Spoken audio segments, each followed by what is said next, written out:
retourner avec sujet ça qui gagne pour avec question insécurité alimentaire. Johnny t'a débattu sur lui un matin depuis commencement année 2023. Programme alimentaire mondial PAM déjà aidé selon eux-mêmes plus passer 1 million haïtiens qui dans situation insécurité alimentaire d'après Jean-Martin Bauer, directeur ACRO, représentant PAM en Haïti pendant une conférence hier lundi.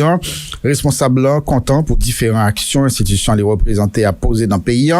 2,5 millions c'est quantité mon agence onusienne prévoit aider pendant l'année 2023 plus passer moitié population haïtienne soit 4,9 millions monde trouvé dans insécurité alimentaire, ils ont besoin d'aide alimentaire d'urgence.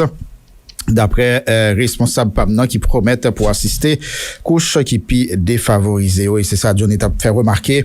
Donc ça fait longtemps ensemble organisation ça yo a aidé Haïti mais situation a compliqué davantage. Donc est-ce qu'ils sont volonté pour que yo fait situation nous perdurer hein? Parce que de voilà le déguetant dit oui 1 million pour année depuis commencement année mais 2,5 millions pour année ouais on est là 2024 il va dire besoin 3 millions 4 millions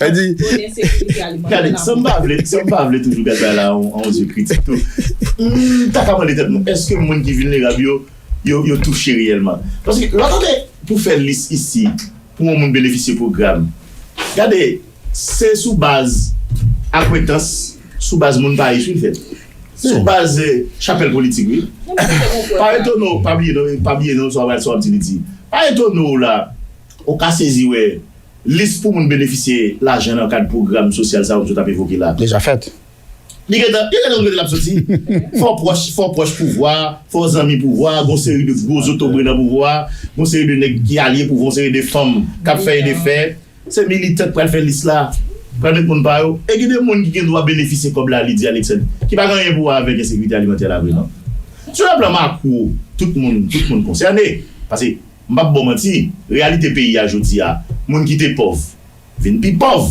vous comprenez monde qui était dans classement mais soit-disant dans classement vinn pauvre monde qui était gain business yo en faillite monde qui était grand nèg donc je dis a yo gen ti quelques millions qui aller dans millions avec milliards donc tout le monde affecté mais donc pile fois les programmes ça yo fait dans pays a monde qui dans grand dans besoin pas comme la non la pauvre est bien grande chaque jour n'a recevoir une quantité monde là moi ça même dans mon cash et je vais t'a bailler sur pour question coronavirus là il y a monde qui bénéficie 3000 gouttes là même je comme moi week-end ça quand cause 3000 gouttes sorti il tombe sur mon cash pas on se comprendre avec des monde qui dans misère modèle monde nous qu'on a ouais devant radio la geti monde dans main qui gagne 2-3 jours pas manger cap dormir dehors dans la rue la pluie a mouiller yo monde ça yo en pile fois c'est vulnérable c'est démunis mais en pile fois pas au jeune comme là non c'est amis directeur général militant politique amis alliés pouvoir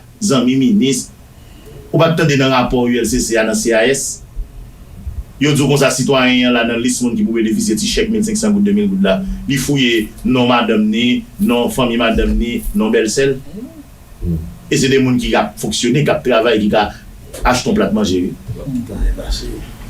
à côté citoyen non oui alors on doit dire preuve qui bien grande c'est que le guerrier était après les monio là te gen nan mon yo dit ça même dit pas connaître il veut travailler pour lui il veut travailler les poser question pour les recevoir comme la pour ça il pas connaître il pas connaître pour ça on s'en met juste bail non li alors que recevoir comme non bail et cash forward avec dit au travail peut-être dans assainissement la fait la gare on nettoyer canal dans construction des bail il dit recevoir là il va rendre qu'il la travail là lui-même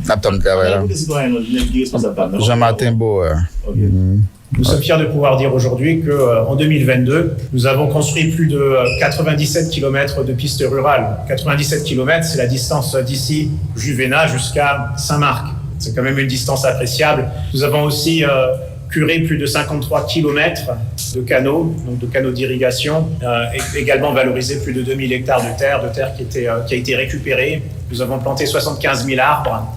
Et donc ce programme Résilience, qu'est-ce qu'il fait? Il sécurise la production. Il permet aux communautés rurales d'être plus résilientes face à la sécheresse, face aux inondations et face aux aléas qui peuvent exister dans le pays.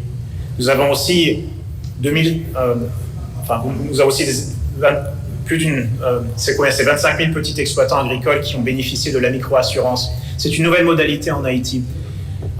Ce que ce programme fait, c'est qu'il apporte un paiement aux souscripteurs après un choc, que ce soit la sécheresse ou l'inondation. Et ça permet aux gens encore de mieux gérer leur production agricole et leurs moyens d'existence. Et c'est d'ailleurs un programme qui a été lancé dans le sud, en plein pays LOC. Et ça vous montre que malgré les difficultés du pays, on a quand même la possibilité de réaliser ce type de programme et on doit continuer à le faire et ne pas être découragé par la conjoncture actuelle. En gros, un autre volet important du travail du Programme alimentaire mondial en Haïti, c'est le volet urgence. Et il y a eu des urgences en Haïti l'an dernier. Nous avons apporté une assistance alimentaire à plus que 777 000 bénéficiaires l'an passé. C'était essentiellement, une fois de plus, avec des distributions de cash qui ont atteint 22 millions de dollars dans le cadre du programme d'urgence et aussi plus de 5 000 tonnes de nourriture. Nous avons d'ailleurs distribué aussi des repas chauds, plus de 300 000 repas chauds. Alors c'était pour apporter une aide aux déplacés au niveau de Port-au-Prince. C'était une aide aussi au niveau de la frontière avec la République dominicaine pour les personnes qui arrivaient de République dominicaine et aussi une assistance alimentaire dans le cadre des centres de traitement de choléra à Port-au-Prince mais aussi ailleurs dans le pays pendant la fin de l'année 2022. Nous avons aussi une activité logistique. Le PAM, le dispositif logistique du PAM sert à mettre en place les activités que je vous ai déjà décrites, mais elles servent aussi à toutes les ONG et au reste des agences des Nations Unies dans le pays. Il y a des moyens aériens qui sont mis en œuvre pour qu'on puisse atteindre tous les coins du pays avec une logistique performante. Et donc nous avons transporté plus de 12 800 passagers, pratiquement 2000 vols dans l'année 2022 et plus de 200 tonnes de cargo transportés. Une fois de plus, c'est du concret qui est fait. Le Programme alimentaire mondial arrive à atteindre quand même un grand nombre de personnes. Et notre objectif de 2,5 millions d'Haïtiens, si la situation continue comme ceci, si nous continuons à avoir l'accès, nous pensons que nous pouvons l'atteindre. Évidemment, il nous faudra aussi le soutien de nos bailleurs de fonds, mais ça, c'est une autre question. Pour l'année scolaire 2022-2023, qui est donc bien entamée déjà, nous avons plus que 400 000 élèves qui sont bénéficiaires du programme de cantine scolaire et 183 000, je répète ce chiffre, de 183 000 bénéficiaires de la cantine scolaire locale ancrée dans la production de nos paysans, de nos OP, de nos producteurs dans le pays. Et nous souhaitons poursuivre cette dynamique dans les années qui viennent.